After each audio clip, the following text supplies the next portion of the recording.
Charlotte Danielson, Framework for Teaching, Defining the Evidence. This PowerPoint will define good teaching based on evidence of practices, skills, and strategies performed by the teacher. It is important to base the evaluation of teacher performance on evidence rather than on opinion. The Charlotte Danielson's Framework for Teaching is based on evidence. At the conclusion of this PowerPoint presentation, you will be able to identify sources of evidence that can be used to evaluate teacher performance. This document was developed and produced by the Maryland State Department of Education through federal funds.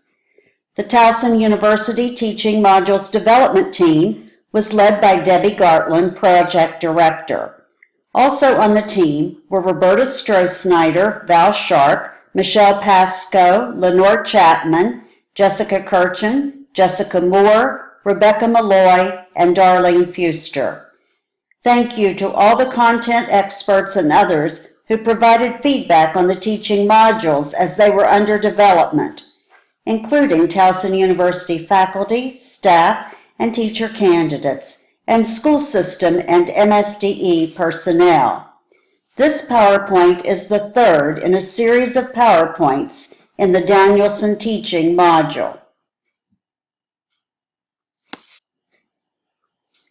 The Charlotte Danielson Framework for Teaching is comprised of 4 overarching domains of teaching responsibility. These domains are Domain 1, Planning and Preparation, Domain 2, the classroom environment, Domain 3, instruction, and Domain 4, professional responsibilities. Specific components and their corresponding elements further define the 4 domains. There are 22 components and 76 elements within the Danielson model. The meeting of the criteria within the domains is documented and supported through evidence. But what actually comprises solid evidence, and how does evidence differ from opinion? Here's Activity 1. Complete this worksheet and be prepared to share your answers in terms of your experiences. Be sure to provide examples to support your responses. Listed on this slide are examples of evidence that support teacher performance. Formal lesson observation, informal lesson observation, observation of the classroom environment, artifacts, documented conversations, statements, actions, or behaviors. Why is it important that you understand sources of evidence?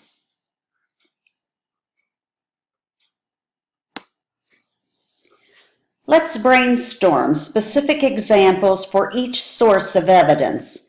Think about practices, skills, and strategies you use while lesson planning, teaching, or collecting data that would align with these sources of evidence. Are there any additional sources of evidence that could be provided when working with students with disabilities?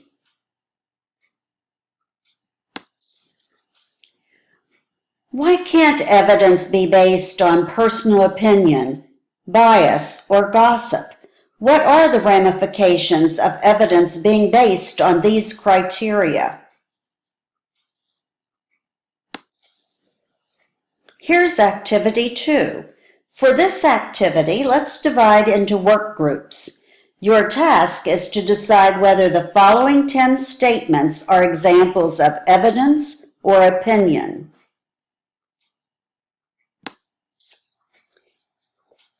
The teacher says today's activities are an extension of the math unit.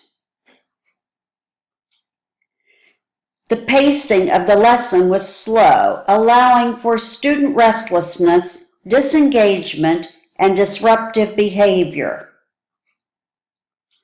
The new table arrangement encourages concentration and controlled interaction with neighbors. I assure you that today's lesson will be quite interesting. The teacher clearly has planned and organized for maximum effect.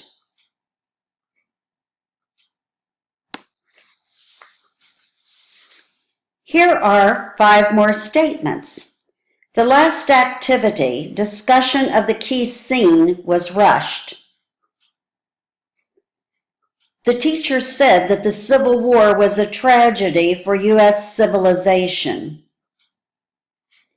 As the activity progressed, students started calling out, "What should we do next?" Some students have difficulty paying attention. Students worked with a classmate in choosing key scenes and discussing the reasons for their choice. Now that you've looked at these statements, let's identify some situations you have encountered where a statement was made that was meant to be used as evidence of good teaching, but the statement was actually personal bias, opinion, or gossip. Here is the Danielson Framework for Teaching Smart Card. It provides a snapshot of the 4 domains and the corresponding components and elements for each domain. You can download a free copy using the URL for the Danielson group. Let's use the Smart Card to better understand evidence of effective teaching. Why are the scenarios on the next few slides examples of evidence? Which domain and component does each scenario support? What makes each scenario an example of evidence? Use the Framework for Teaching Smart Card to help determine the domain and component.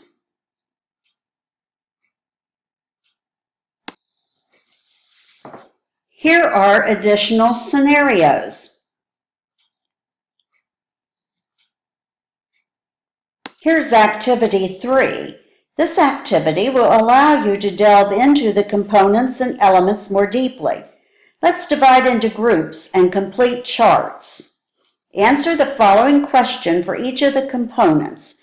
What can you do as a teacher to show evidence of each component in each domain? Hint: consider the elements. Do the same for Domain 2. Do the same for Domain 3. Do the same for Domain 4.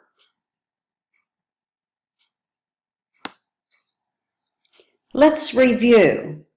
What is evidence? And how does evidence differ from opinion?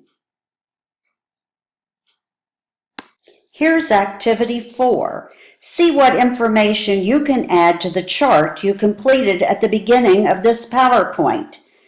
Let's discuss your expanded answers. As a teacher, how will the information from this PowerPoint impact your professional practices?